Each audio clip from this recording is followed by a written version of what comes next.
E aí, pessoal, tudo bem? Então, conforme prometido, eu estou aqui neste momento para resolver alguns outros exercícios da nossa segunda lista de exercícios. Lista esta que tem como temática estrutura de decisão, certo? Hoje eu não estou acompanhado de vocês, esse momento, esse encontro está sendo gravado, vocês verão aí posteriormente. Entretanto, eu não estou sozinho, estou aqui com a minha cachorrinha a beterraba, certo? Tá aqui do lado na cama e ela vai fazer companhia comigo neste momento, certo? Vai fazer companhia a mim neste momento, na verdade. Então, eu separei aqui alguns exercícios para resolver e melhor auxiliá-los na resolução de toda essa lista, beleza? Então, aqui já começando, sem mais delongas, sem muita enrolação, bora direto ao assunto. Exercício 2 que eu achei bem interessante de se fazer, porque vai trazer algo novo e bastante útil aí para a maioria de vocês, certo? Olha só que interessante esse enredo. Cria um algoritmo que solicita e lê um valor inteiro e verifica se ele é par ou ímpar, certo? Vamos resolver, vamos aqui agora para o nosso Visual G, e aí já vamos batizar esse nosso algoritmo de identificador de pares e ímpares, certo? Beleza? Eu vou precisar receber somente o número, conforme informa o enredo. Ó. Cria um algoritmo que solicita e lê um valor inteiro e verifica se ele é par ou ímpar, certo? Então, somente vou precisar de um valor. Vou chamar aqui de número e ele vai ser aí do tipo inteiro. Opa, coloquei aqui o cedilha sem querer. Foi mal. Eita, acho que não está configurado aqui. Peraí. Ah, ué. Ué, você está colocando cedilha, por quê? Pronto. Certo? Coloquei aqui, perdão aí, o meu teclado tá um pouquinho mal configurado, ele estava colocando cedilha aqui no lugar errado, desculpem. E aí, beleza, variável aí do tipo inteiro, certo? O programa pede que você solicite. Então, é interessante também aqui dispor ao nosso usuário um escreval, certo? Um escreva, certo? Tanto faz aí para vocês aqui decidem, beleza? Deixa eu só aqui, pronto, escreval, e vamos solicitar aqui o seguinte, digite um valor inteiro, certo? Nosso usuário aí vai precisar ter ciência disso, ok? Digite aí um valor inteiro, e aí vamos ler um valor para essa nossa variável número, certo? Se executar aqui o nosso programa, ó, o que nós temos aqui até o momento, digite um valor inteiro, tá aqui a nossa variável criada aqui, certo? Na área das variáveis, vou colocar o número da sorte, e vocês verão que o 4 está sendo aí atribuído a essa variável, certo? Tá aqui a variável número, ela recebeu esse valor 4, ok? Beleza, vamos agora para a lógica, para o que importa. Nós vamos aplicar, obviamente, estruturas de decisão, certo? Vamos aqui utilizar um se bem simples, e aí a forma geral do nosso se, conforme visto aí pela turma, é o seguinte, certo? Perdoe aí pelo meu teclado, ele não está configurado, ele vai dar uma dorzinha de cabeça aqui para mim, certo? Se condição, então, certo? E aqui um fim se. Beleza? Dentro aqui dessa nossa condição, nós teremos o seguinte: teremos um conjunto de instruções, certo? Deixar aqui tudo junto, conjunto de instruções que estarão aí relacionadas a essa nossa condição. Beleza? Pegando essa estrutura que vocês já conhecem, vamos modificá-la e adequá-la ao nosso contexto. Porque veja só o que a nossa questão pede. Deixa eu até voltar aqui no enredo para vocês verem. Cria um algoritmo que solicita ele um valor inteiro e verifica se ele é par ou ímpar. Então, o nosso programa agora necessita ter essa capacidade de tomar uma decisão, certo? Beleza? Então, essa tomada de decisões é feita através das nossas estruturas de decisão, ok? Então, essa condição aqui eu já vou modificar para o seguinte: se número vou até deixar assim, se esse número é par, certo? Só que se eu fizer isso aqui, meu computador não tem capacidade de entender, de interpretar que eu quero aqui que ele entenda que isso é uma condição na qual verifica se o número é par. Se eu escrever dessa forma, o computador não vai entender, certo? Vocês vão precisar, na verdade, fazer uso de uma expressão lógica que resulta em valores verdade ou falso, certo? Verdadeiro ou falso.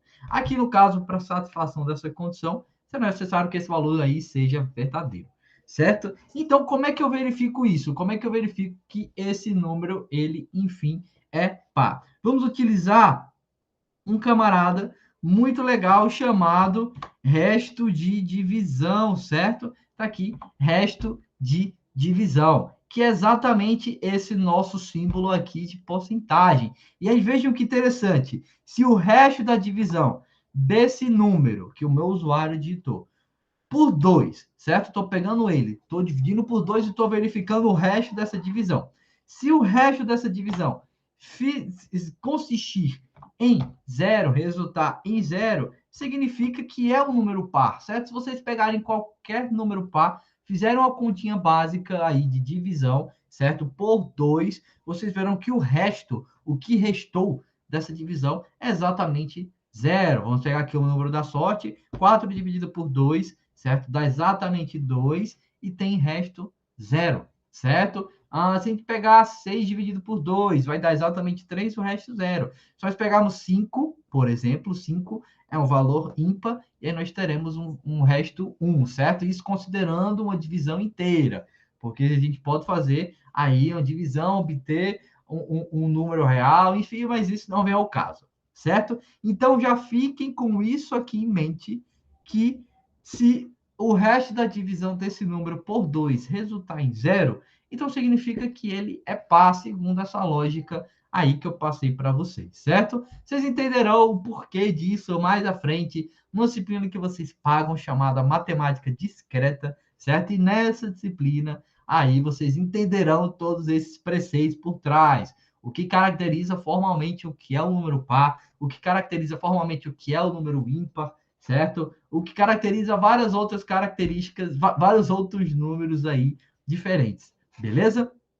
Ok? E aí, se eu identifiquei o número par, então eu vou fazer o seguinte, vou colocar aqui um outro escreval e vou informar o seguinte, o número digitado é par, certo? O número digitado é par. Vamos aqui fazer o teste, certo? Vou executar e aí, olha só. Digite um valor inteiro, vou colocar aqui no número da sorte, certo? 4, e aí vejam que essa condição foi satisfeita, porque o resto de divisão desse número por 4 é zero, certo? Ou o resto de divisão desse número por 2, perdoe, é zero, certo? Se é zero o resto aí da divisão, então simboliza que é um número par, ok? Entretanto, olha só, meu programa está incompleto, porque se eu colocar o número ímpar, ele não informa. E a questão, ela pede que você verifique se o número é par e é ímpar, certo?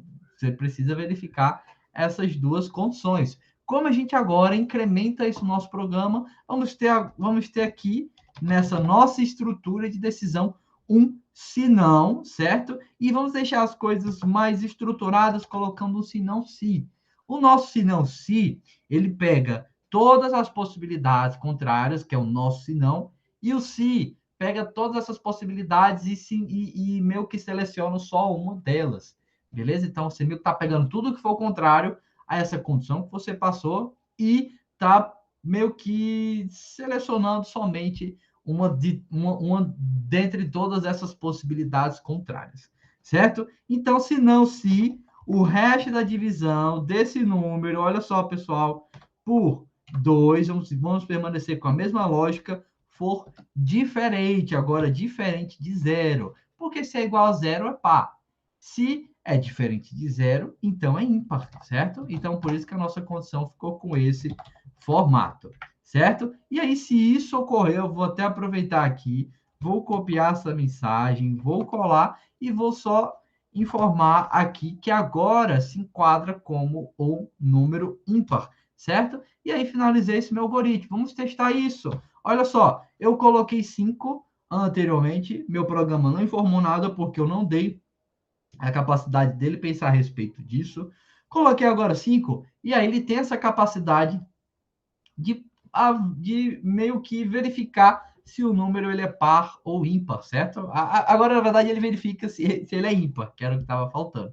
Coloquei aqui 5, e aí vejam que, de fato, a segunda condição aí foi satisfeita. Então, está aqui, o número digitado é ímpar, certo? Então, essa é a resolução aí do nosso segundo exercício, certo? Nosso exercício 2, que consiste em receber esse número e verificar se ele é par ou ímpar. Outra coisa, certo? Inclusive, até surgiu essa dúvida na turma, é que existe um outro operador que é o mod, certo? Vocês podem substituir esse nosso símbolo aí de porcentagem pelo mod, e aí ele vai dar o mesmo resultado, certo? Ele também tem essa mesma função. Fica aí a critério de vocês qual dos dois operadores utilizar. Eu, particularmente, prefiro o nosso porcentagem, certo? Porque também lá na linguagem C vocês farão uso desse mesmo operador nesse mesmo formatinho. Então já é interessante que vocês já se familiarizem aí com ele para lá na linguagem C já terem toda essa prática e essa vivência com esse operador. Beleza? Então, vou deixar salvo aqui este exercício. Deixei já uma pasta aí preparada para a turma, certo? Aqui na minha área de trabalho. Deixa eu só procurar aqui ela. Está aqui, lista 2. E aí, vou colocar aqui o nosso exercício 02. Beleza? Ok? Então, tá aí exercício 02 feito com sucesso. Ok? Vamos ver mais outro exercício que eu separei aqui agora para vocês. Exercício 5. Crie um programa que receba 4 valores inteiros e realize a soma dos valores positivos e o produto dos valores negativos de forma separada. Já é um exercício com um pouquinho mais de complexidade, mas nada difícil. Você vai receber 4 números e vai verificar, dentre esses 4 números, quais são positivos e quais são negativos. Os positivos você soma, os negativos você multiplica, certo? O produto é a multiplicação desses números. Beleza? Então vamos fazer isso. Deixa eu só aqui criar um outro arquivo. Vou já até aproveitar essa estrutura, certo? Vou só dar um Ctrl C, Ctrl V aqui. E aí pronto, vou até deixar essa mensagem, certo? Vou só apagar isso aqui. Beleza? Então, agora nós vamos receber 4 valores. Então, vou colocar aqui no 1, certo? No 2, no 3, no 4, para representar exatamente esses 4 valores. E aí, a mensagem, eu vou pedir agora aqui para o usuário, digite 4 valores, certo? E eu já vou fazer essa leitura em um único escreval, em um único leia, perdoe. Estou acordando agora, ainda estou aqui. Minha mente ainda está meio lenta, então perdoe. Então, vou ler isso aqui. Vou ler essas 4 variáveis em um único leia, perdoem, certo? Então, vou colocar aqui no 1, no 2, no 3 e no 4, certo? Se eu executar aqui o meu programa, olha só o que acontece. As 4 variáveis estão criadas aqui, ó, onde eu estou passando meu mouse. Todas aqui são do tipo inteiro, todas inicializaram com 0, certo? Vou digitar valores, ó, 1, 2, 3 e 4. Finalizei meu programa, porque eu não tenho nada abaixo desse layer. E esses 4 valores aí que eu digitei estão atribuídos a cada uma dessas variáveis, ok? Beleza? Vamos agora para a lógica, voltando lá para o enredo, para vocês também pensarem comigo. Crie um programa que receba 4 valores inteiros. Ótimo, já fizemos isso, certo? E realiza a soma dos valores positivos e o produto dos valores negativos. Então, é agora que entra a mágica dessa nossa questão, certo? O que nós vamos precisar fazer? Vocês já imaginam, vamos ter que utilizar as nossas estruturas de decisão, certo? E aí, já vou deixar aqui o formato dela, certo? Ó, se aí vamos ter aqui uma condição e aqui dentro vai ficar alguma coisa que vai estar relacionada à nossa lógica, certo? Vamos considerar nessa nossa primeira condição a nossa variável no 1, o primeiro valor que nós recebemos, certo? Vocês concordam comigo? Vamos pensar juntos. Tenho quatro valores. Eu preciso verificar para cada um deles se eles são positivos ou negativos. Se forem positivos, eu vou fazer na soma, se forem negativos, eu vou fazer na multiplicação, certo? Então, eu vou verificar se o meu número 1, certo? Ele é positivo ou negativo. Vou fazer o mesmo para o número 2, o mesmo para o número 3 e o mesmo para o número 4, certo? Então, eu vou ter, o que eu consigo imaginar aqui, quatro estruturas de decisão separadas, para cada uma delas estar destinada à verificação desses nossos números, verificar se eles são positivos ou se eles são negativos, certo? Vamos começar, na verdade, aqui pelo primeiro número, a nossa variável no 1, e vamos verificar o seguinte, se ela é positiva, certo? O que caracteriza o número positivo? Caracteriza ele ser maior do que zero, certo? Se esse nosso número ele for maior do que zero, então ele é positivo, certo? Se ele for positivo, a gente vai fazer alguma coisa aqui dentro, certo? Não vou colocar agora porque a gente vai fazendo aos pouquinhos. Outra possibilidade, vou ter aqui o meu sinão e eu não posso ter esse meu sinão de forma isolada. Por quê? Um número, se eu já estou considerando, pronto, eu quero verificar se o número é positivo ou negativo. Beleza. Só que, além disso, existe a possibilidade desse número ser neutro. Então, se eu só colocar esse sinão, e aí aqui dentro do conjunto de instruções atreladas a ele, eu não especificar qual outra condição contrária eu quero verificar, então eu estarei considerando as duas condições aí que sobraram. Ou seja, o fato do número ser negativo e o fato do número ser neutro, certo? A questão pede que vocês verifiquem se o número é neutro? Não pede, certo? E se ela não pede, então é necessário que vocês saibam muito bem trabalhar com isso, porque esses números aí neutros podem trazer prejuízos na lógica de vocês, certo? Então aqui eu vou ter o seguinte, se não, se, então eu vou ter mais outra estrutura de decisão se, com uma condição aqui agora para verificar se essa minha variável no 1, ela é negativa. E o que caracteriza essa variável ser negativa? Ela ser menor do que zero. Então, se ela é menor do que zero, negativa. Se é maior do que zero, positiva. Beleza? E aí, essa estrutura toda aqui, eu vou repetir, certo? Para as minhas outras variáveis, beleza? Pronto, eu não vou nem fazer isso agora. Não vou nem fazer isso agora, vamos já colocar o que eu quero aqui dentro, porque a gente já vai economizar muito tempo. Olha só, voltando para o enredo. Realize a soma dos valores positivos e o produto dos valores negativos. Não, melhor, deixa eu colocar tudo isso. Beleza? Não tem nenhum problema se eu for ter retrabalho, não faz nada, não tem nada demais. Então, deixa eu só colocar já tudo aqui para facilitar a vida de vocês, certo? Facilitar a identificação aí por parte da turma. Então, essa primeira estrutura aqui verifica a minha variável no 1. Essa segunda já vai verificar a minha variável no 2, certo? Aqui já estou verificando se é positiva, já estou verificando se é negativa. Eu vou até deixar aqui identificado, certo? Deixa eu só procurar aqui nesse meu teclado novo, quando eu estou meio perdido com ele.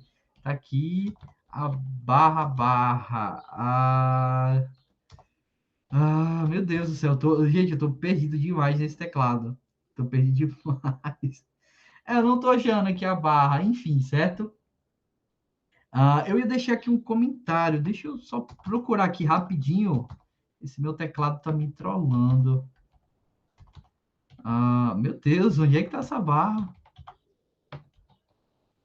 Nossa, velho. Meu Deus do céu. Eu pensei que tava mais fácil. Pronto, achei. Pronto, perfeito, perfeito.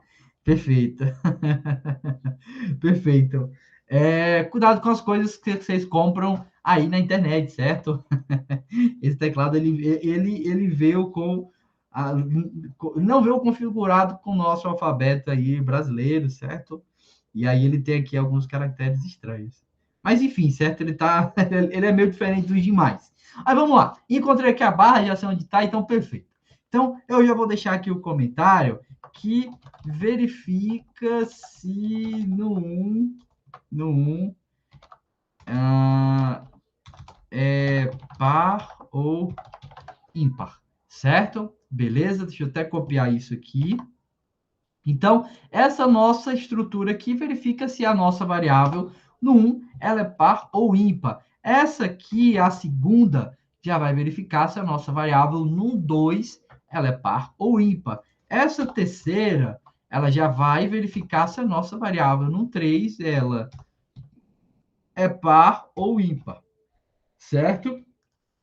E aí, aqui a nossa quarta estrutura já vai verificar se a nossa variável num 4, certo? Que é o nosso quarto valor recebido aí pelo usuário, ele se enquadra na categoria par ou ímpar, certo? Beleza? Ok, já tenho essas minhas estruturas, vamos pensar no que eu vou atrelar aqui a cada uma dessas condições. Eu preciso pensar nisso, certo? Olha só, a questão diz o seguinte, que se o número ele é par, maior do que zero, você vai somá-lo. Se o número ele é ímpar, menor do que zero, você vai multiplicá-lo, certo? E aí, dentro dessa lógica, vai entrar duas coisas novas para vocês, certo? Que são os nossos acumuladores e as nossas variáveis aí de produto, certo? Deixa eu até colocar aqui soma produto. Olha só, essa nossa variável soma, ela vai se encarregar de ficar acumulando valores dentro dela, certo? Nossa variável produto também, só que ela vai ter uma lógica um pouquinho diferente. Porque, veja só, na soma, eu vou pegar esse valor que eu encontrei, que é par, e eu vou somá-lo a essa mesma variável. No sentido, olhem só, pessoal, olhem só. Soma recebe, soma, mais no 1, certo? Ou seja, eu estou falando, estou passando aqui uma instrução que diz o seguinte: pegue essa variável e some o valor atual que ela possui, mais o valor da nossa variável no 1, certo? E aí, isso simboliza que eu estou pegando o valor que ela já possuía, estou acrescentando esse valor com o valor de outra variável, certo? E aí, se vocês notarem, deixa eu até criar aqui as nossas variáveis, certo? Olha só, quando eu crio a variável soma, ela começa com zero. O zero, na multiplicação, certo? É um valor neutro, certo? Ele não tem influência nenhuma na soma. Então, por esse motivo, eu não vou precisar fazer nenhuma configuração nessa nossa variável soma, certo? Falo já sobre essa configuração aqui com a nossa variável produto. Mas antes, vamos testar isso. Então, vou pegar essa instrução aqui e vou replicá-la também em todos os casos em que eu verifico esses números pares, certo? Então, estou fazendo aqui a verificação para a variável no 2, aqui eu faço para a variável no 3, e aí eu somo com ela, e aí aqui eu faço com a variável no 4 e estou somando com ela, certo? E aí, se vocês notarem, como o nosso algoritmo ele segue um fluxo meio que de cima para baixo, certo? Então, o que está sendo feito aqui nessa estrutura vai ter influência nesta. O que foi feito nesta e nesta, nas duas anteriores, vai ter influência aqui nessa terceira. A mesma coisa com a quarta, certo? Ou seja, o que eu quero dizer? Eu estou alterando a cada verificação que eu estou passando, a cada verificação, na verdade, executada aqui para essas minhas variáveis, eu estou modificando o valor dessa minha variável soma. Ela inicialmente começa com zero. E aí o usuário digitou um valor positivo para no 1, então eu vou somar, vou acumular esse valor aí na minha variável soma, certo? E aí esse valor que foi acumulado na minha variável soma vai ser utilizado quando eu estiver na segunda verificação, certo? Nessa minha segunda condição e encontrar um valor par. Ah, o meu 1 2 é um valor par? Sim. Se é um valor par, então eu vou precisar também acumulá-lo nessa mesma variável. Só que essa mesma variável ela já tinha um valor anterior, certo? Ela não tinha zero, porque eu passei por essa verificação, e aí essa verificação indicou que eu encontrei um valor par, certo? Encontrei um valor positivo, estou com isso na cabeça. Encontrei um valor positivo, certo? Se encontrei um valor positivo, então eu vou somá-lo, certo? Então a gente vai acumulando isso, beleza? Então por isso que neste momento, aqui, deixa eu até deixar destacada a linha, certo? Aqui eu estou considerando o valor da variável no 1, caso essa minha variável aí tenha sido positiva. Se ela foi positiva, então é meio como se eu estivesse fazendo a soma de no 1 mais no 2, certo? E aí passando aqui para no 3. Se as minhas outras duas variáveis forem positivas, no 1 e no 2, então aqui é como se a minha variável soma tivesse a soma das variáveis no 1 e no 2, e ela vai pegar essa soma e vai somar com o valor valor da variável no 3, aqui para no 4. Se os três valores anteriores, ou algum deles, ou alguns deles, sei lá, enfim, nós temos N possibilidades aí, forem positivos, então eu vou pegar essa soma desses valores positivos e vou atribuir com essa minha, com esse meu quarto valor, que indicou ser positivo, certo? É nesse sentido que funciona a lógica de um acumulador. Vai acumulando valores, certo? E isso é muito importante dentro do universo da programação, porque nos permite meio que aprimorar a nossa lógica e deixar os nossos programas com ainda mais dinamicidade, certo? Com mais praticidade, eu diria assim. Então, beleza. Se eu cheguei aqui nessa última estrutura e aí eu já verifiquei esses valores, se eles são positivos, fiz a soma, então o ideal é que eu chegue aqui no final e tenha o seguinte, o escreval, soma dos valores pares, certo? Soma dos valores pares, e aí eu apresento essa minha soma, certo? Então, eu mostro aqui o valor da minha variável soma. Vamos testar isso? Vamos lá, vou executar aqui o meu programa e aí vejam como as coisas vão mudando aqui nessa área das variáveis, certo? Vou digitar valores fáceis de se identificar. 1, 2, 3 e 4. Vou dar um Enter e aí olha o que apareceu aqui, que a soma dos valores é 10, certo? Vamos ver, vamos entender aqui com a disposição desses valores na nossa área das variáveis, certo? Então, no 1 recebeu 2, no 2, 3, no 3, 4, no 4, 4, certo? A soma desses valores, ó, 4 mais 3, 7, com mais 2, 9, com mais 1, 10.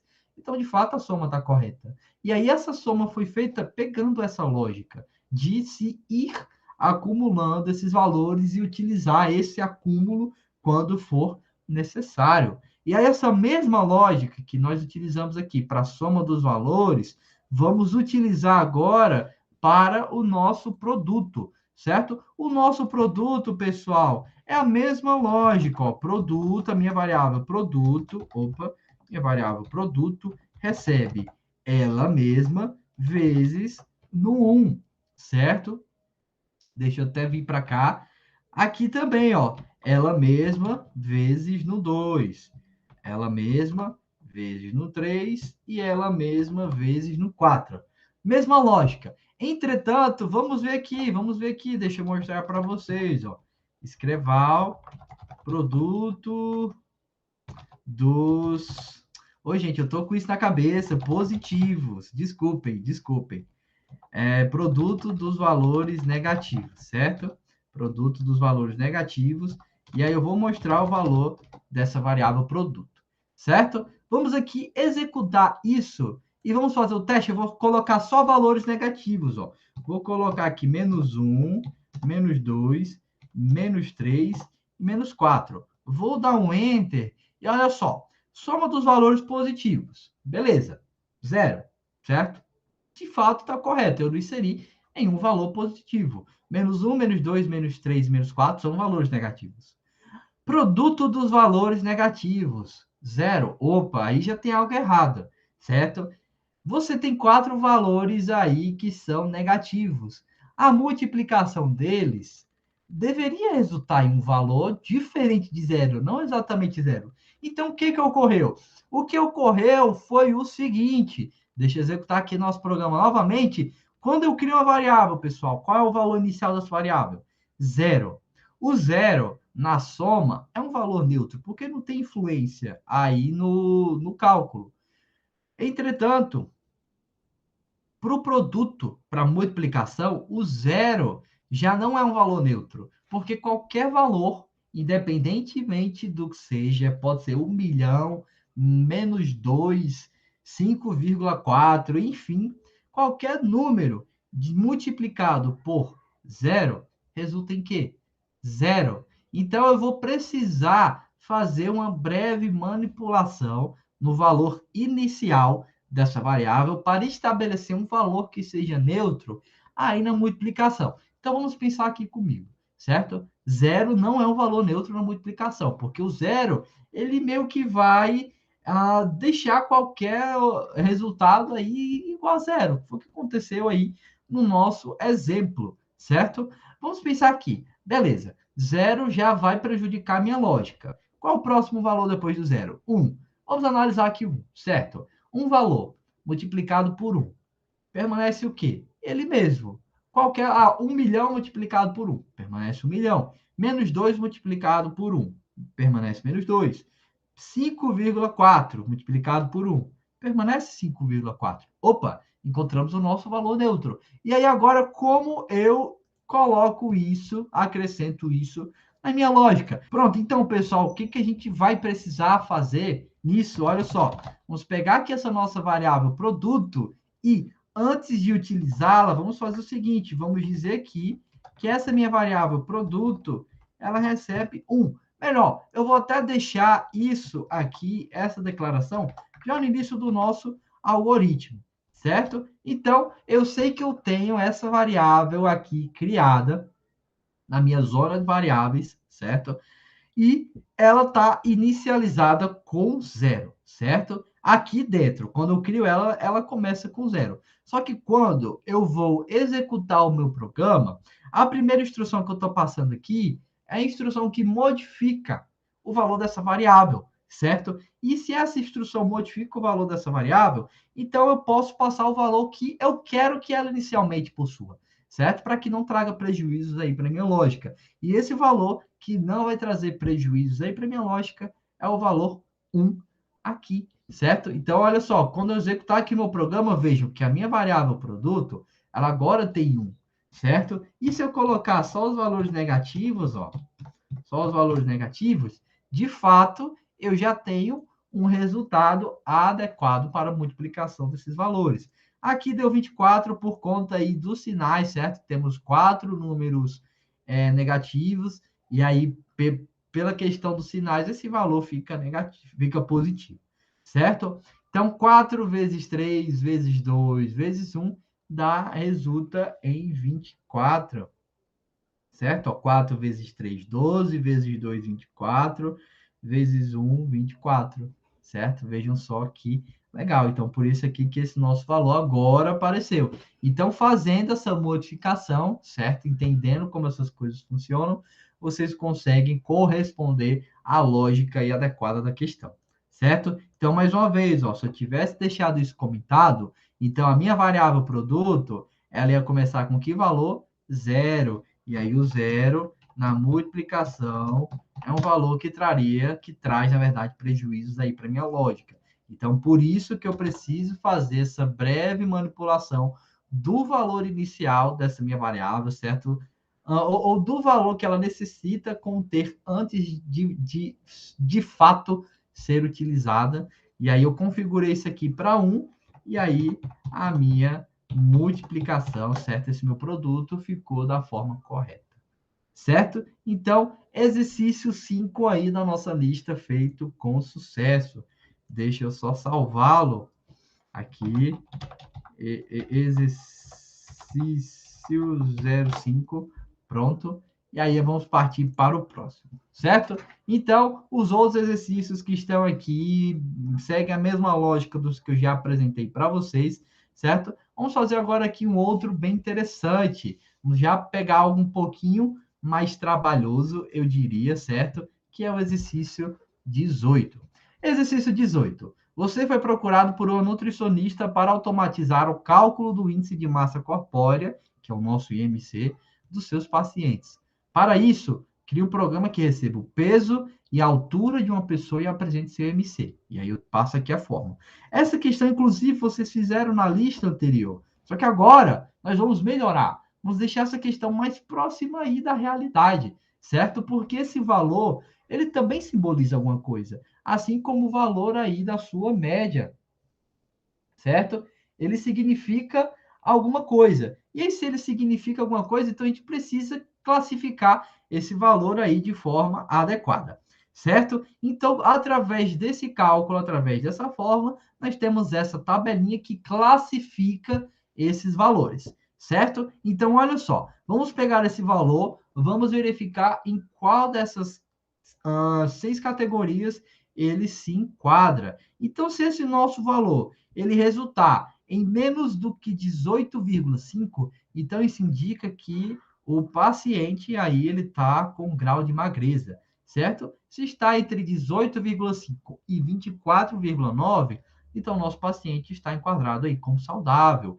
25,0, 29,9 está em sobrepeso, 30,0, 34,9 obesidade, grau 1, 35,0, 39,9 obesidade, grau 2, da como severa, e maior ou igual a 40, certo? Obesidade, grau 3, tida como mórbida, certo? Então, retomando, pegando toda a lógica, receba o peso e a altura, calcule o IMC, classifique esse resultado de acordo com essa tabelinha, certo? Esse é o nosso desafio, ok? Então, deixa eu só criar aqui agora um novo algoritmo. Deixa eu apagar esses comentários que sempre vêm por padrão, certo?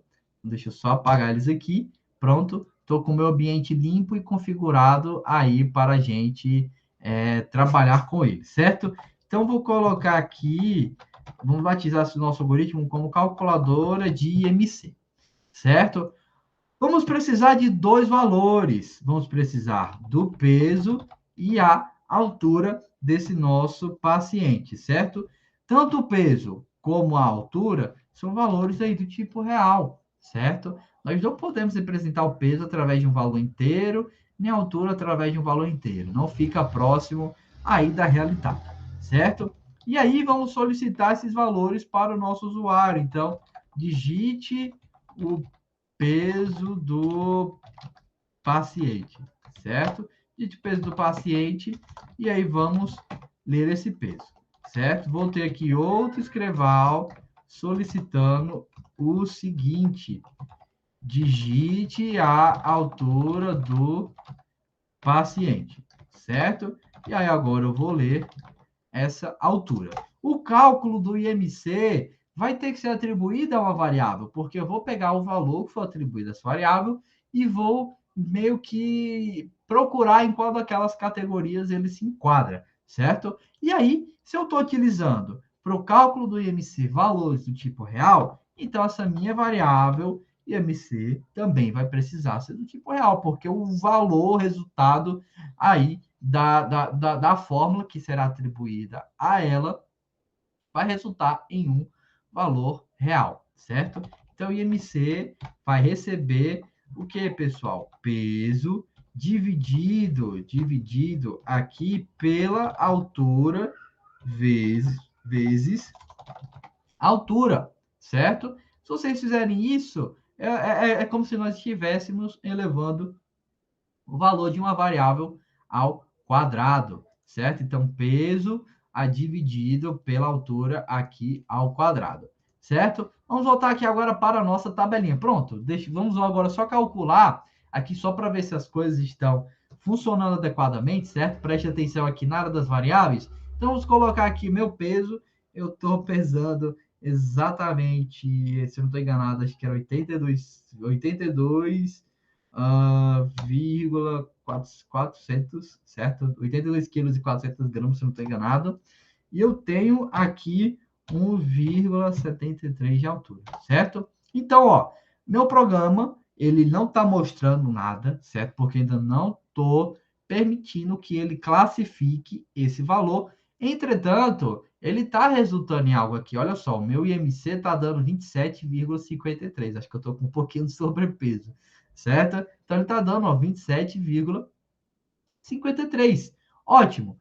Vamos agora pegar esse valor, meu programa já está calculando, e vamos classificá-lo de acordo com aquela tabelinha, certo? Então, voltando para cá, olha só o que eu tenho. Tenho essa tabelinha e esses intervalos de valores. Vamos começar aqui pelo primeiro. Menor do que 18,5 simboliza que o paciente está em grau de magreza, certo? Então, para classificar isso, vamos utilizar a nossa querida e já amada estrutura de decisão, certo? Aqui eu vou ter uma condição, aqui dentro, certo? Eu vou ter o conjunto de instruções que estará relacionado a essa condição. Então, essa minha primeira condição vai ser o seguinte: se o meu IMC ele for menor do que 18,5, 18,5, perdoe, 18,5, certo? 18,5, pronto. Vocês precisam colocar o 18,5 para que o computador ele consiga interpretar que esse é um valor do tipo real. Se vocês colocarem ó, vírgula, ele meio que já vai achar que são dois valores diferentes, certo? Então, vocês também precisam se atentar a isso, certo? Pequenos detalhes que fazem uma diferença gigantesca no nosso resultado final, certo? Então, se for menor, é menor, certo? Se for 18,5, ainda está saudável. Se for menor do que 18,5, então simboliza que o paciente está classificado aí como magreza. Então, o que eu quero que o meu programa apresente é o seguinte, vamos só mostrar aqui que a pessoa, ela se enquadra como magreza, certo? Beleza? Pronto, vamos até fazer o seguinte, ó. Vou colocar aqui antes um escreval para as coisas ficarem mais bonitinhas. IMC classificado em... Na verdade, não escreval, porque eu não quero pular uma linha. Vou deixar essa frase incompleta, IMC classificado em, porque, de acordo com as próximas condições, elas irão complementar essa frase. Então, olha só, deixa eu mostrar aqui para vocês. Vamos simular aqui o peso de alguém que está com magreza. Vou colocar aqui 50 quilos, uma pessoa que tem 1,73 m, certo? E aí veja ó, que apareceu IMC classificado em magreza, certo? Então, olha só, o nosso programa já está aí com a capacidade de classificar esses valores do IMC. Outra coisa, certo? Isso é mais questão de estética. Essa variável, essa frase está muito próxima aqui das outras, certo? Então, uma coisa que eu gosto de fazer, uma pequena gambiarra, eu sempre deixo um escreval aqui vazio para poder pular uma linha e permitir que as coisas elas fiquem melhor apresentáveis, certo? Então, olha só, agora ele está pulando aqui uma linha antes de apresentar essa mensagem. Beleza? Ok? Então, só uma dica aí do professor para vocês, certo? Não são obrigados a fazer isso, é mais questão de estética. Certo? Primeira condição, já estou verificando. Vamos partir aqui para as próximas. 18,5 e 24,9 simboliza que a pessoa está classificada, que o MC, na verdade, dela a classifica como saudável. Então, vamos implementar isso no nosso código. Então, se eu vir aqui para a minha estrutura de decisão, colocar um se não, e fizer isso aqui, ó, olha só, escreval saudável, certo? Se eu fizer isso aqui, olha só, vamos simular o peso de uma pessoa que vai ter obesidade grau 3, certo? Vamos tentar simular isso.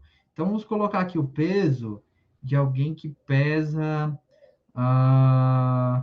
pronto, 120 quilos e ela tem 1,60 m, certo? Pronto. Aqui, ó, o IMC dessa pessoa, infelizmente, deu 46. 46. Aqui, se vocês notarem, obesidade grau 3. Entretanto, o meu programa está mostrando aqui, ó, classificado em saudável. Isso está errado. Isso está errado de forma proposital. Por quê? Eu já quero que vocês entendam que o se não, ele engloba tudo o que for contrário.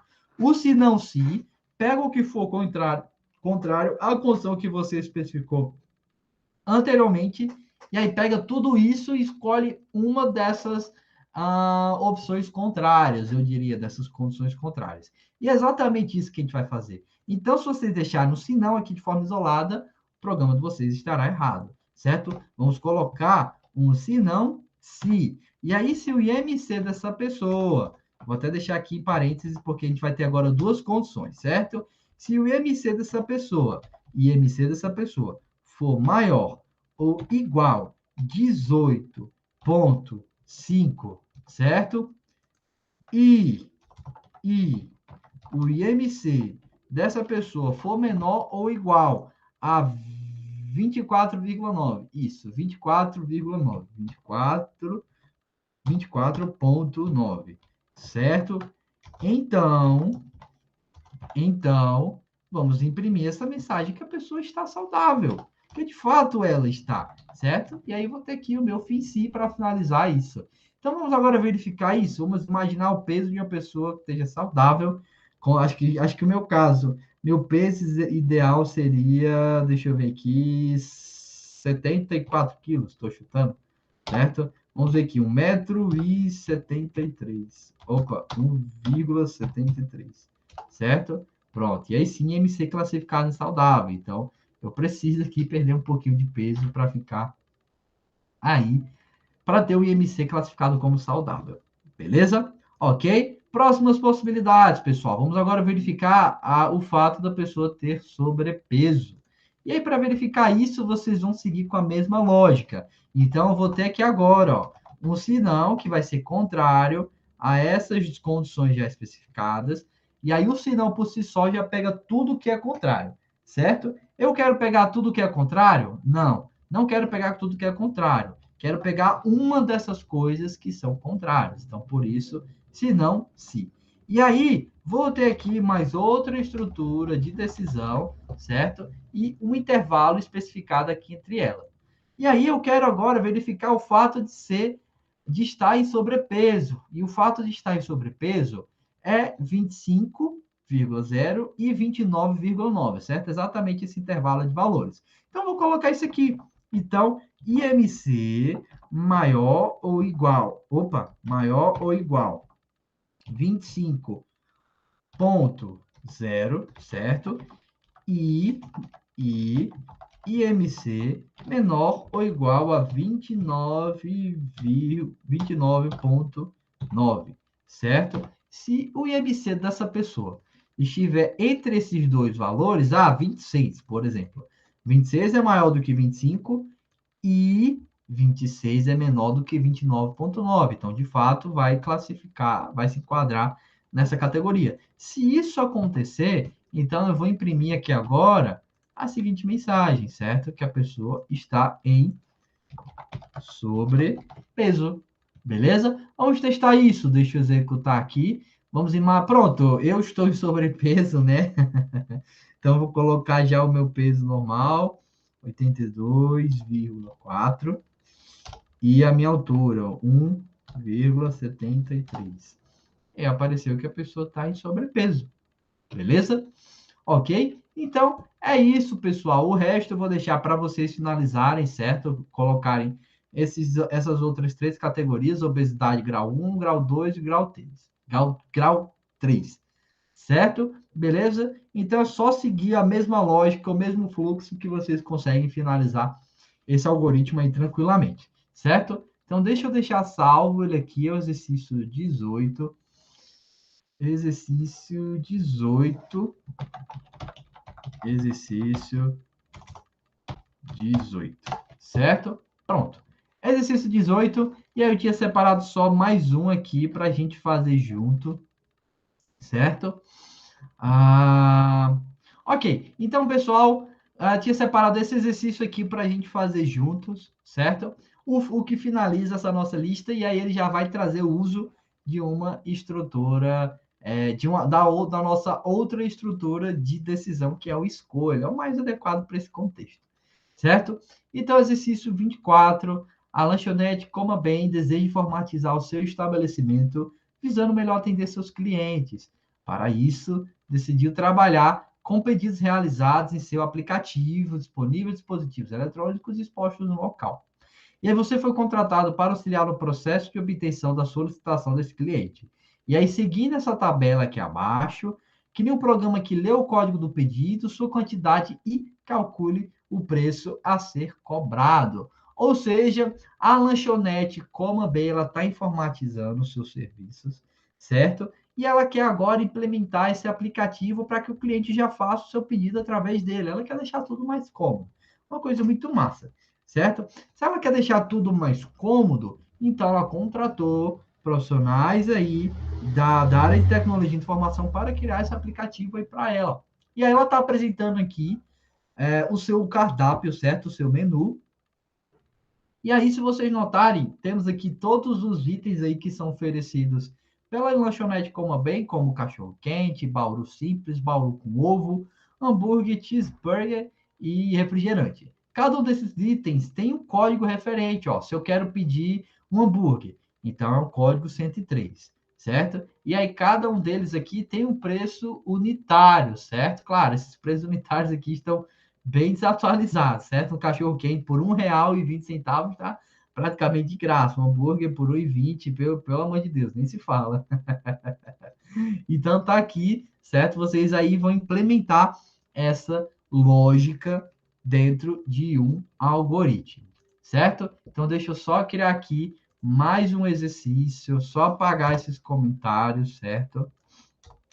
E aí a gente resolve ele, beleza? Então, eu vou chamar aqui nosso algoritmo de lanchonete coma bem, certo? Beleza? Então, olha só. Isso aqui é o que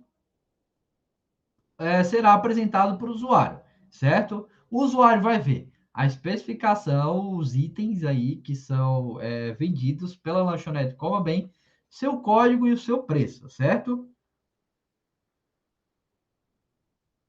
E aí, ele vai informar o código do produto, o que ele quer, e a quantidade. Ah, eu quero, deixa eu ver aqui, algo fácil de calcular, quero 3 baurus com ovo, certo? E ele vai passar o código 102 e a quantidade. 102, 3, certo?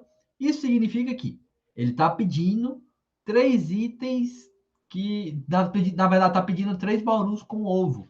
E aí o programa também deve calcular o valor desse pedido total, certo? Então, aqui, 3 baurus com ovo, cada um deles por 1,50, daria aí 3,50.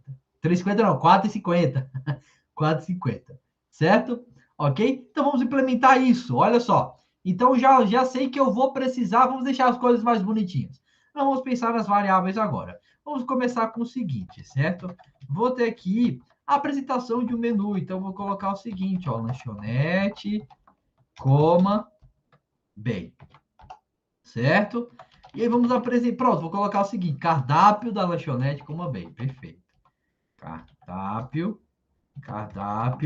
da lanchonete coma bem. E agora eu vou apresentar cada um desses itens. Então, eu vou colocar aqui, ó, 100, certo? Que é o primeiro, e é o cachorro quente. Cachorro quente, certo? Beleza? Depois, o bauru com ovo.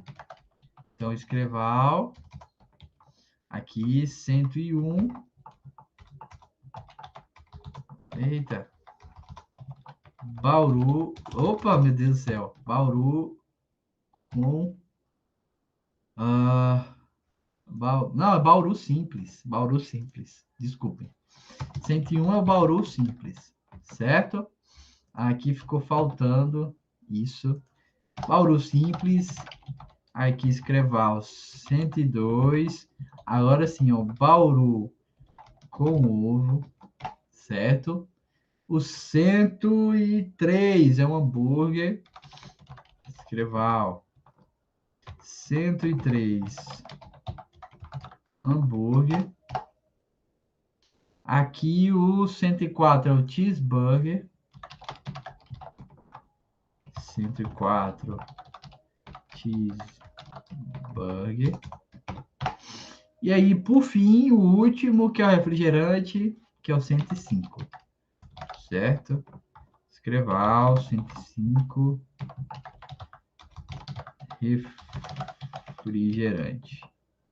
Certo? Pronto. Então, isso aqui, ó, vai ser apresentado para o meu usuário. Meu usuário vai ver esse cardápio.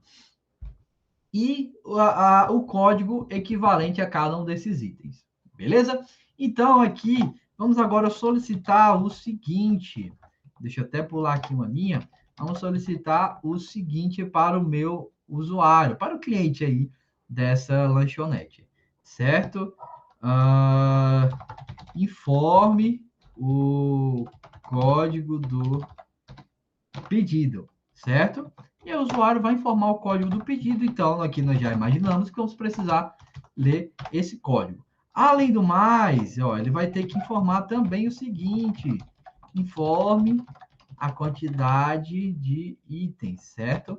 Então, ele vai aqui e aí informa essa quantidade de itens, certo? Então, deixa eu aqui criar essas variáveis.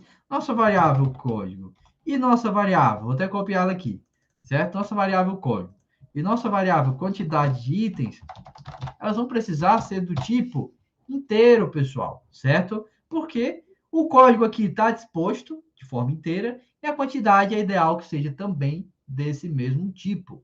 Então, executando aqui o programa, ó, olha só, informa o código do pedido, beleza, eu vou pedir aí o Bauru com ovo, então vou informar aqui 102, certo? E aí vou pedir 3 deles, e aí, ok. Agora que vem a lógica mágica aí desse nosso programinha, certo? Beleza? Vocês podem fazer isso muito bem utilizando a nossa estrutura de decisão. Na verdade, a estrutura de decisão que você já conhece, o nosso si, certo? E aí podem fazer isso aqui dessa forma, ó. Se o código, por exemplo, igual a 100, que simboliza aí o cachorro quente. Então, o que, que a gente vai ter, certo? A gente vai ter aqui o seguinte, preço, preço do pedido, certo? Minha variável preço do pedido vai receber o valor que corresponde ao cachorro quente, que no caso 1,20, certo? Então ela vai receber aqui 1,20 vezes a quantidade de itens aí que o cliente pediu, certo? Então tá aqui, preço do pedido, 1,20 vezes a quantidade aí de itens, certo? E aí no final você vai ter só lá um escreval, certo? Para apresentar o seguinte, valor do pedido, certo? E aí mostra exatamente o valor dessa variável, preço do pedido. Deixa eu criar aqui ela, se ela vai simbolizar um valor financeiro, então ela realmente necessita aí ser do tipo real, certo? Outra coisa que vocês podem fazer, vocês podem, por exemplo, aqui apresentar o item escolhido e a quantidade de itens. Pronto. Vamos fazer isso aqui já dentro dessa nossa condição. Vocês podem fazer o seguinte, ó, vamos ter aqui um escreval. Você pediu. Você pediu. Olha só, isso aqui é até algo novo que eu vou ensinar para vocês.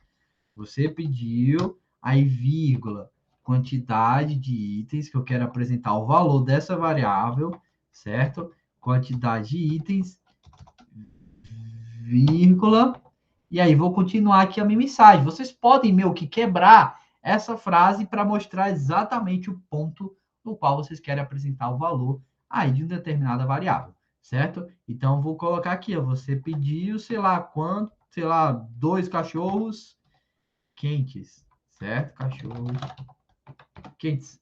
E aí, olha só que interessante, deixa eu executar isso aqui para vocês e aí vocês vão entender melhor o que eu estou dizendo, certo? Então, o código do pedido aí 100, estou pedindo 3 cachorro quentes, e aí ele aparece aqui, só ficou juntinho porque eu esqueci de dar um espaço ali, mas apareceu aqui, ó, você pediu 3 cachorros quentes, aí o valor do pedido, R$3,60, certo? Deixa eu só pular uma linha, colocar aquela minha gambiarra para as coisas não ficarem mal apresentadas, certo? E colocar aqui um espaço para isso. Pronto. Então, agora sim. Novamente, ó, 100, 3. E aí aparece aqui, ó, você pediu 3 cachorros quentes, aí o valor do pedido, R$3,60, certo? Vou até melhorar essa nossa mensagem. Vamos deixar o nosso programa aí bem mais bonitinho, certo? Ok? Então, só mostrando aqui novamente. Então, 100, 3 cachorro-quentes, aqui o valor do pedido, ó, R$ 3,60. Olha isso aqui, legal, certo? Beleza? Então, tá aqui a lógica aí principal desse nosso programa. E aí, as outras condições, ó, serão, se não, se você verifica o código de outro produto, ó, se o código for igual ao 101, então, o que, que vai acontecer? A gente vai ter exatamente essa mesma lógica aqui, a gente vai replicar ela, certo? A gente vai replicar aqui ela, só que o código 101 representa o Bauru simples. Então, eu não vou mostrar na mensagem que o usuário pediu um cachorro quente, certo? Então, eu já vou modificar aqui, certo? E o preço também vai ser modificado. Qual o preço aí do Bauru Simples? R$ 1,30, certo? Essa lanchonete vai falir com esses preços. Então vão ter muito prejuízo. Então eu vou só trocar esse preço, e aí eu vou seguindo com essa mesma lógica até conseguir, de fato, englobar todos os pedidos aí desse meu menu, certo? Então agora, só para testar, vou colocar aqui, ó, 101. Vou informar a quantidade de itens. Estou com muita fome. Vou pedir 5 Bauru Simples, certo? E aí aparece aqui, ó. Pedir 5 Bauru Simples. Valor do pedido, 6,50. Acho que 6,50 hoje em dia é o preço de um Bauru Simples, certo? Não de 5. Essa lanchonete aqui tá bem errada, certo? Então, pessoal, esse é o código. Eu queria apresentar para vocês a outra estrutura, o escolha, só que acho que eu vou deixar como desafio para vocês terminarem esse exercício, certo? Implementarem com si, e aí na nossa próxima aula eu mostro para vocês como esse exercício ele fica mais nítido, eu diria, mais esclarecedor. Pronto, ele fica mais esclarecedor fazendo uso da nossa outra estrutura de decisão, que é o escolha. Certo? Então é isso, pessoal. Era o que eu tinha preparado para vocês. Deixa eu só salvar esse exercício. Exercício aqui 24, certo? E aí eu já vou subir lá no Siga, certo? Então vocês aí finalizam o código, fica aí para vocês se divertirem e testarem o entendimento de vocês, certo? Então, agradeço aí a atenção de vocês, deixem o like aí no vídeo e aí nos encontramos na nossa próxima aula, certo? Falou, pessoal, até mais, tchau, tchau.